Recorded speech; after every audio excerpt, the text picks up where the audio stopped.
Hey everyone, my name is Yoshi and welcome back to Dark Souls. In the last episode, we did a little bit of backtracking and went over some stuff that I did in an episode that I lost the footage for, which I'm very sad. I still have the commentary for it, but I lost the footage.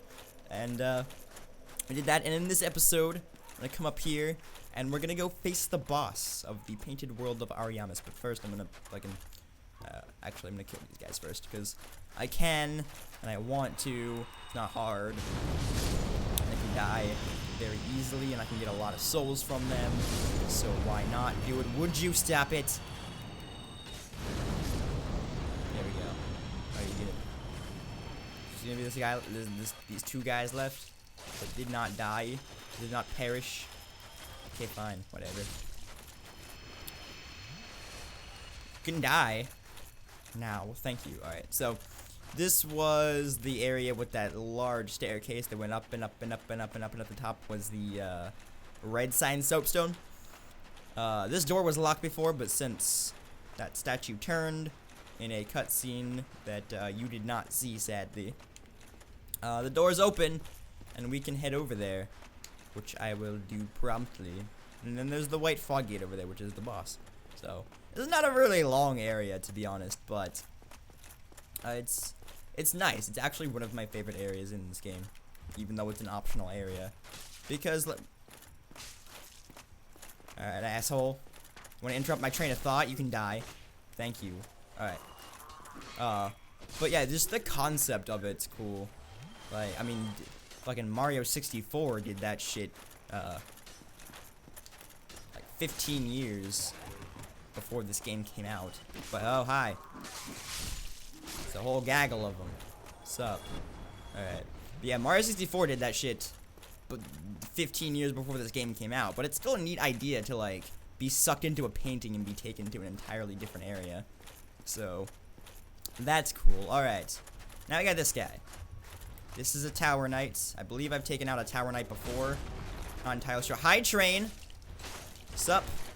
So, that's another thing I could delve into. I have moved since I last recorded, and here in this area, well, I say area, in this recording space that I have now, well, house, in the house that I live in now, every so often there is, oh, my weapon's at risk, fuck. Every so often there's a train that goes by, and you can probably hear it on recordings now when it does, which I cannot do anything about. I cannot. I don't have a proper timing for when that train goes by. It just comes by whenever it feels necessary. It just comes by, and so I cannot control that. You're gonna hear a train in the background of some videos. This is whatever. It's the same thing for streams. There's gonna be a train in the background of streams too. But am I going the right way? Yeah, I should be. I need to go back to the bonfire so that I'm gonna have to kill all those things again. But I need to go back to the bonfire because my weapon's at risk. I need to repair it. I did not think to do that the 90 times I've been at this bonfire before.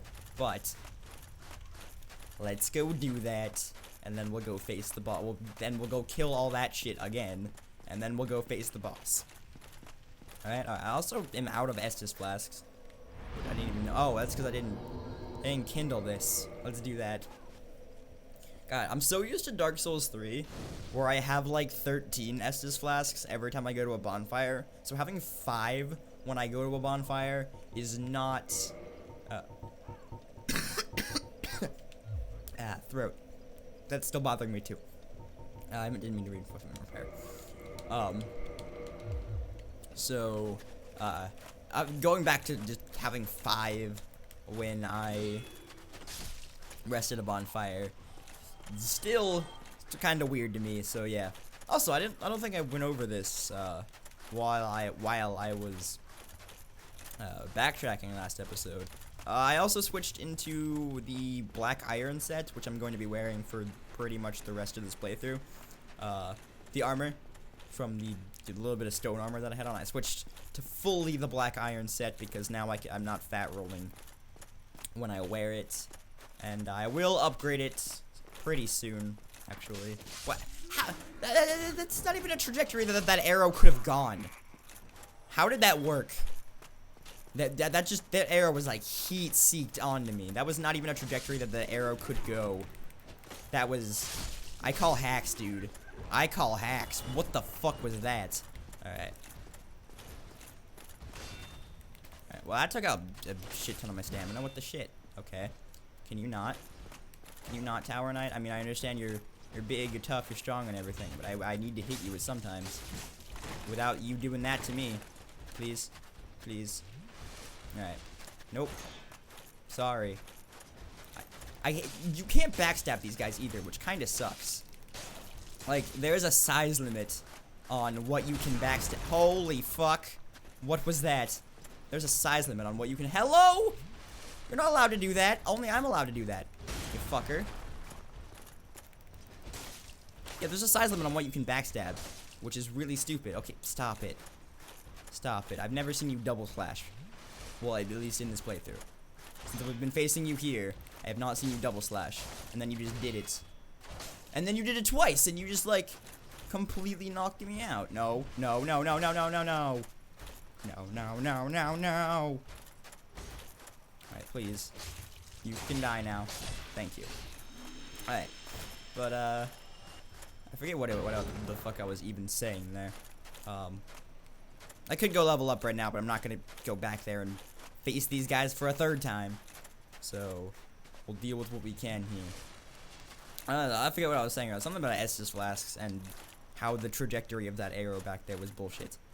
But, I completely forget what I was saying when I started facing the Tower Knight before he almost killed me. But anyway, we have the boss. Let's go face the boss. Hello. Who art thou? One of us thou art not. If thou hast misstepped into this world, plunge down from the plank and hurry home. If thou seekest I, thine desires shall be requited not. You know what I seekest from you? I seekest your death. I expected as much from thee. Why dost thee hurry toward thine death? I'm not the one hurrying toward thy death. You are. So this is Priscilla. And Priscilla's main gimmick is that she is invisible, and the only way you can really tell where she is her footprints. Like, I'm hitting her right now. But you can't tell that. And the shitty thing about Priscilla is her weapon does bleed damage. Granted, my weapon does bleed damage too. But even still. Oh, don't become invisible again, please. That's like the worst. Cool, alright. Wow, is this fight really gonna go down this easily? Oh shit, Priscilla, please do not. Please do not. You need to die, Priscilla. There we go. But why? What seekest thee? I just seekest your death. That's all I seekest from here. Twin humanities, some souls, a soul packets. That's what I came here for, Priscilla. You needed to die. Alright, so I was explaining how the Priscilla boss fight works, but I checked that out way easier than I thought I was going to. It was based on previous experiences, but Priscilla's main gimmick was the beginning. She turns invisible, and then you have to watch the ground for her footprints. As you can see, I'm making footprints in the snow. That's how you tell where she is, and then you just kind of slash where you last see her footprints. And typically, it takes way longer than that for me to make her reappear again, and once she reappears, I don't think she disappears again. Although, she could, and I could just never have had that happen to me, but, and then you just kind of avoid her attacks and slash her until she's dead, like most bosses. But yeah, that was Priscilla, and that was the Painted World of Ariamis. That was it. That wasn't. I almost walked right off the edge because I thought I was over here, and I was over here. That would have been stupid. Anyway, so there's that, and then because I killed King Jeremiah back there. Technically, it was off-screen. I didn't mean for it to be. But because King Jeremiah died over there, this is where the real King Jeremiah died. And we can get the Xanthias crown and overcoat and gloves and waistcloth. And I can, if I put that on right now, I can have a penis on my head. So, Penis head. Penis head. Bandaged penis head. Alright, let's put my actual helmet back on. I do not want that on. I want to keep my black iron set on. It looks cooler. Look like I have a dickhead. Alright, let's go.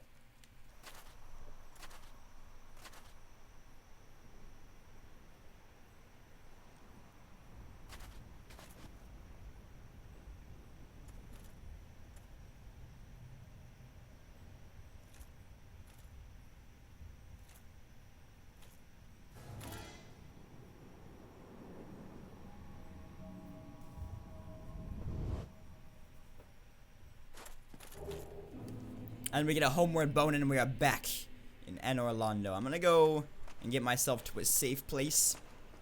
And then I shall end this episode. Please, dude. Please do not do that. I would very, very much appreciate if you would not do that. Alright. Getting myself to a safe place is actually not gonna be as difficult as you would think. I just have to go over here, kill these two guys, and then run through here. And look at that. I'm down here. And oh, you wanna tussle? You wanna tussle? Get out of here. Die. Bitch. Alright. There we go. And now I'm where I would consider to be a relatively safe place, away from the painting guardians that won't kill me if I just kind of stand around and end the episode. So, I'm gonna end the episode, alright? If you enjoyed this episode of Dark Souls, I would appreciate it if you would leave a like, a comment, maybe even a favorite. And if you really enjoyed this episode, I would really appreciate it if you would consider subscribing if you haven't already. It really helps me out a lot, and I will see you guys next time. Bye!